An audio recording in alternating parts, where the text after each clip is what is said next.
Hello friends, இன்றைக்கி நம்ம சேனலில் என்ன வீடியோ பார்க்க போகிறோன்னா ஒரு விலாக் வீடியோ தான் பார்க்க போகிறோம். என் சேனலில் இது வரைக்கும் நான் விலாக் வீடியோ போட்டதில்லை. இதுதான் ஃபஸ்ட் டைம் வந்து போடுறேன். இது பிள்ளைங்கள்லாம் ஸ்கூலுக்கு அனுப்பிச்சிட்டு அதுக்கப்புறம் ஒரு குட்டி தூக்கமும் போட்டதுக்கப்புறமா மணி வந்து 12:10 ஆயிடுச்சு. அப்போ வந்து கிச்சனுக்குள்ளே இம்புட்டு வேலை இருக்குதுன்னு பாருங்கள்.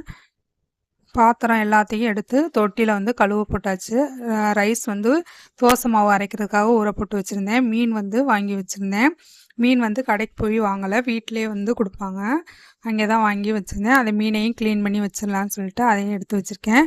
இப்போ இருக்கிற எல்லா பாத்திரத்தையும் நம்ம கழுவி வச்சுட்டாலே பாதி வேலை வந்து முடிஞ்சு போயிடும். இப்போ இருக்கிற பாத்திரத்தை எல்லாத்தையும் நான் வந்து கழுவி வச்சுக்கிறேன். இருக்கிறது என்னமோ 3 பேர் தான், ஆனால் பாத்திரம் மட்டும் எப்படி தான் சேருமோ தெரில, அவ்வளோ பாத்திரம் வந்து சேரும். டம்ளரே வந்து 3 டம்ளருக்கு எவ்வளோ டம்ளர் கழுவுறேன் பாருங்கள். ஒவ்வொரு தரம் தண்ணி குடிக்கும்போது ஒவ்வொரு டம்ளர் எடுப்பாங்க, அதனால் டம்ளரே அவ்வளோ கழுவ வேண்டியது இருக்கும்.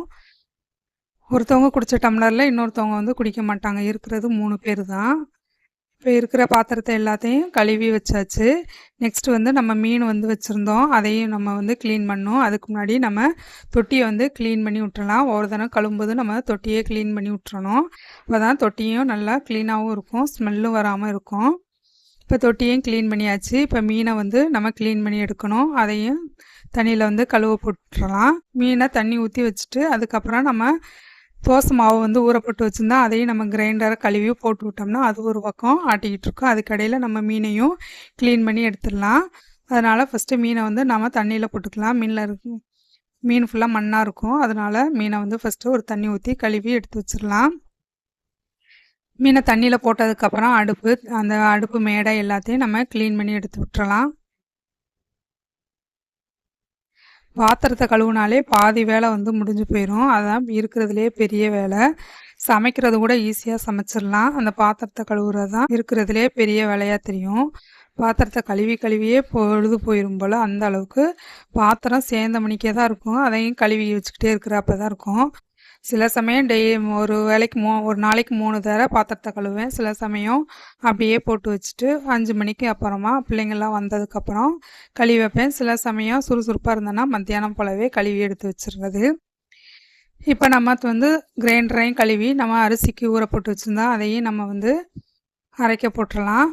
உளுந்து வந்து தோசை மாவுக்கு வந்து 4 பங்கு அரிசினா 1 பங்கு வந்து உளுந்து, 4 டம்ளர் அரிசி 1 டம்ளர் உளுந்து, கொஞ்சோன்னு 1 டேபிள் ஸ்பூன் அளவுக்கு வெந்தயம் போட்டு வச்சுருக்கேன். உளுந்தை வந்து நல்லா 3 தண்ணி ஊற்றி கழுவிட்டு அதுக்கப்புறம் தான் ஊற போட்டு வச்சுருந்தேன். அதனால் அதே தண்ணியை ஊற்றி தான் நம்ம வந்து அரைக்க போகிறோம். இப்போ கிரைண்டரை ஓட விட்டு நம்ம உளுந்தையும் போட்டாச்சு.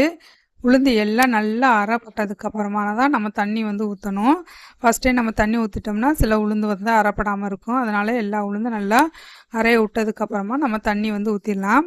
தண்ணி நல்லா ஊற்றினா அது பக்கத்துக்குள்ளே நம்ம வந்து மாவு வந்து அரைச்சிக்கிட்டு இருக்கோம். நம்மளும் மற்ற வேலையை வந்து பார்க்கலாம். இப்போ உளுந்தையும் நம்ம அரைக்க வந்து போட்டாச்சு. நெக்ஸ்ட் வந்து நம்ம மீனை வந்து க்ளீன் பண்ணிடலாம். இது வந்து ஊளி மீன், உங்கள் ஊரில் என்ன சொல்லுவாங்கன்னு சொல்லுங்கள்.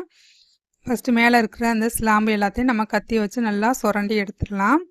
சுரண்டி எடுத்துட்டு அதுக்கப்புறம் தலையை கட் பண்ணி அது உள்ளே இருக்கிற எல்லா கழிவையும் எடுத்து நம்ம க்ளீன் பண்ணி எடுத்து வச்சுக்கலாம். இப்போ நம்ம கடையில் போய் மீன் வாங்கினோம்னா அவங்களே கட் பண்ணி தந்துடுவாங்க. இப்போ வீட்டுக்கு வர்றதுனால நம்மளே தான் க்ளீன் பண்ணி வைக்கணும்.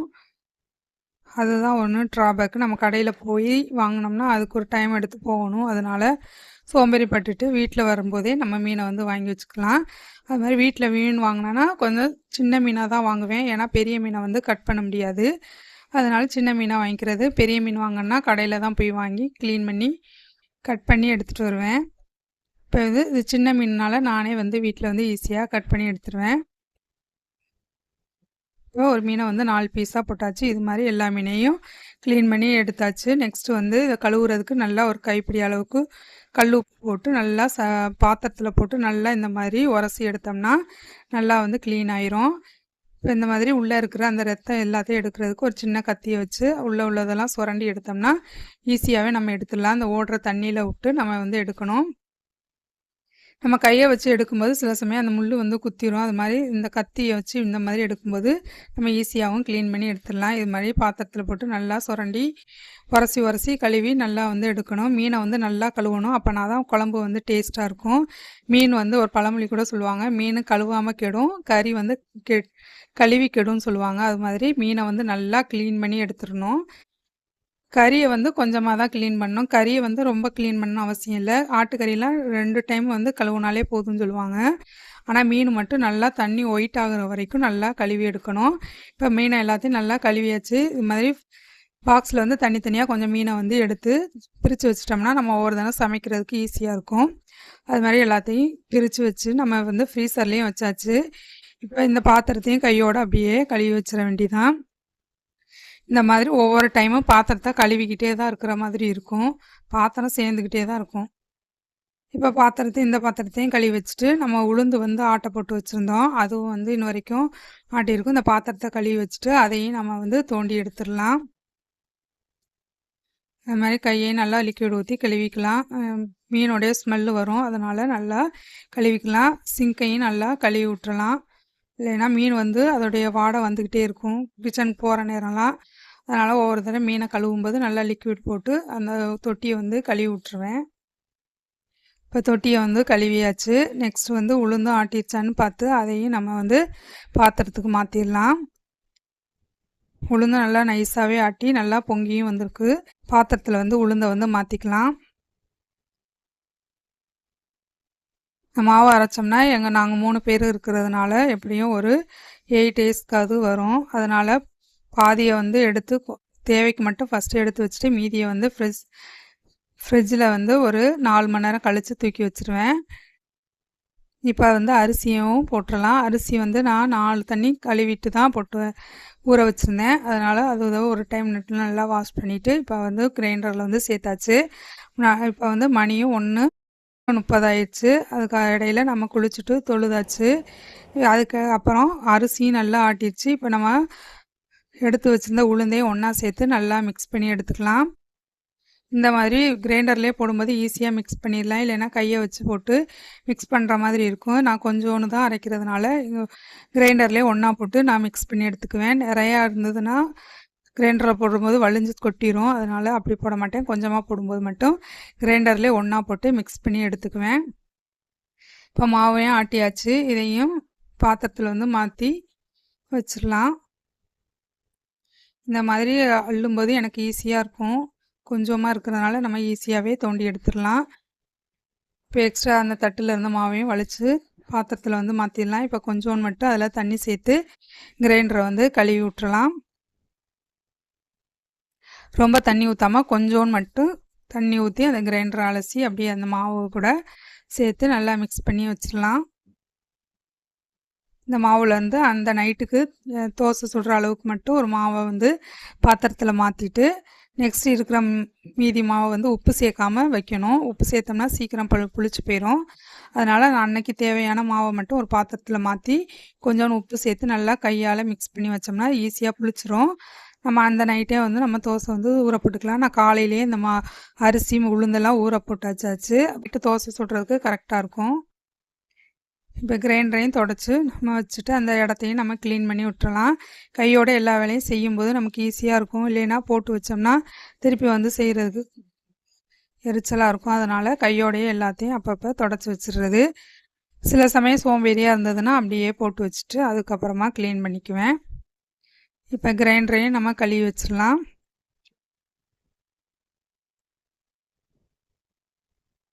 ஸ்கூலுக்கு அனுப்பிச்சிட்டு இவ்வளோ வேலையும் செஞ்சுட்டு மறுபடியும் மணி 3 ஆயிரும். அதுக்கப்புறமா அவங்க குழந்தைங்க வரும்போது அவங்களுக்கு ஸ்நாக்ஸ் ஏதாவது செய்கிறதுக்கும் டைம் வந்து கரெக்டாக இருக்கும். ஒருத்தவங்க 4:30க்கு வருவாங்க, ஒருத்தவங்க 5:30க்கு வருவாங்க. அதனால் அவங்களுக்கு ஒரு ஸ்நாக்ஸு செஞ்சு வச்சுட்டு இது பண்ணும்போது நமக்கு டைமும் கரெக்டாக வந்து இருக்கும். காலையில் ஸ்கூலுக்கு அனுப்பிச்சிட்டு ஒரு 2 மணி நேரம் ரெஸ்ட் எடுக்கிறது தான் நமக்கு. இப்போ வந்து டைமு 2:10 ஆயிடுச்சு. இப்போ சாப்பிட்றதுக்கு நம்ம கேரட் ரைஸ் தான் இன்றைக்கி பண்ணி வச்சுருந்தோம். அதையும் சூடு பண்ணி நான் வந்து சாப்பிட போகிறேன். கேரட் ரைஸ் நான் வந்து எப்படி செய்யுதுன்னு என்னுடைய சேனல்லே வீடியோ இருக்குது, அதையும் செக் பண்ணி பாருங்கள். ஷார்ட்ஸ் வீடியோவாகவே இருக்கும். இப்போ வந்து கிச்சனையும் நல்லா நம்ம க்ளீன் பண்ணி வச்சாச்சு. இந்த பாத்திரம் எல்லாம் தண்ணி வடிஞ்சதுக்கப்புறம் அது இடத்துல தூக்கி கவுத்தி வைக்கணும். அதுதான் நமக்கு வேலை. இப்போ கிச்சனையும் நல்லா க்ளீன் பண்ணியாச்சு. இப்போ நான் வந்து சாப்பிட போகிறேன். சாப்பிட்டாச்சு. நெக்ஸ்ட்டு பிள்ளைங்க வந்து ஸ்கூல் விட்டு வந்துடுவாங்க. அதனால் அவங்களுக்கு ஒரு ஸ்நாக்ஸ் வந்து ரெடி பண்ணணும். அதுக்கு நான் வந்து இன்றைக்கி முட்டை அடை தான் செய்ய போகிறேன். எங்கள் ஊரில் இதுக்கு பேர் வந்து முட்டை அடைன்னு சொல்லுவாங்க. உங்கள் ஊரில் என்ன சொல்கிறாங்கங்கிறத கமெண்ட் பண்ணுங்கள். அதுக்கு நான் 3 முட்டை வந்து எடுத்திருக்கேன். அந்த முட்டை ஊடலை ஃபஸ்ட்டு வந்து ஒரு முட்டையை மட்டும் இந்த மாதிரி உடச்சி ஊற்றிக்கணும். ஏன்னா அதில் தான் நம்ம தண்ணி வந்து அளந்து ஊற்றணும். இப்போ 3 முட்டையை வந்து உடச்சி ஊற்றியாச்சு. தண்ணி வந்து 5 கூடு தண்ணி வந்து இதில் வந்து சேர்க்கணும். இந்த கேக் வந்து நல்லா ரொம்ப டேஸ்ட்டாகவும் இருக்கும், நல்லா ஹெல்த்தியானதும் கூட. முட்டை, சர்க்கரை எல்லாமே சேர்த்து செய்ததுனால ரொம்ப ஹெல்த்தியானது. நீங்களும் உங்கள் குழந்தைங்களுக்கு வந்து இந்த மாதிரி ஸ்நாக்ஸ் வந்து செஞ்சு கொடுங்க. இதை வந்து ஒரு நல்ல பெரிய பாத்திரமாக எடுத்துக்கணும், ஏன்னா பொங்கி நல்லா வெளியே வரும். அதனால் இதை நல்லா ஒரு பெரிய பாத்திரத்தில் முட்டையை வந்து உடச்சி ஊற்றி நல்லா நோறாக வர்ற வரைக்கும் அடித்து எடுத்துக்கலாம். நல்லா ஃப்ளஃபியாக வரணும், அந்த மாதிரி நம்ம வந்து இதை அடிச்சுக்கலாம். இப்போ வந்து 125 கிராம் சர்க்கரை வந்து எடுத்திருக்கேன். இந்த கேக்கு செய்கிறதுக்கு நம்ம மெஷர்மெண்ட் வந்து ரொம்ப முக்கியம், அதனால் கரெக்டாக வந்து சேர்த்து செய்யணும். இப்போ சர்க்கரையை வந்து கொஞ்சம் கொஞ்சமாக சேர்த்து அதையும் நல்லா மிக்ஸ் பண்ணிக்கலாம். சர்க்கரை வந்து நல்லா கரைஞ்சி வரணும், இல்லைன்னா சர்க்கரையை வந்து மிக்சியில் சேர்த்து நல்லா பொடி பண்ணி அதுக்கப்புறமாவும் நம்ம சேர்த்துக்கலாம். அப்படியே சேர்க்கும்போது பீட் பண்ணுற டைம் வந்து கொஞ்சம் எக்ஸ்ட்ரா ஆகும். பொடி பண்ணி சேர்க்கும்போது ஈஸியாக நம்ம வந்து மிக்ஸ் பண்ணி எடுத்துக்கலாம். பாருங்கள் எந்த அளவுக்கு நல்லா நுரைச்சி வருதுன்னு. அதனால் நம்ம எடுக்கும்போதே நல்லா ஒரு பெரிய பாத்திரமாக எடுத்துட்டோம்னா ஈஸியாக நம்ம மிக்ஸ் பண்ணி வச்சிடலாம். இப்போ சர்க்கரையும் சேர்த்து நல்லா மிக்ஸ் பண்ணியாச்சு. அதுக்கப்புறம் ரைஸ் புலார் மாவு, அரிசி மாவு, நம்ம இடியப்பத்துக்கு அரைச்சி வச்சுருக்க அந்த மாவு தான் எடுத்திருக்கேன். வறுத்த மாவு அதையும் வந்து 125 கிராம் வந்து எடுத்துக்கணும். அந்த மாவையும் சேர்த்து நல்லா மிக்ஸ் பண்ணிக்கணும்.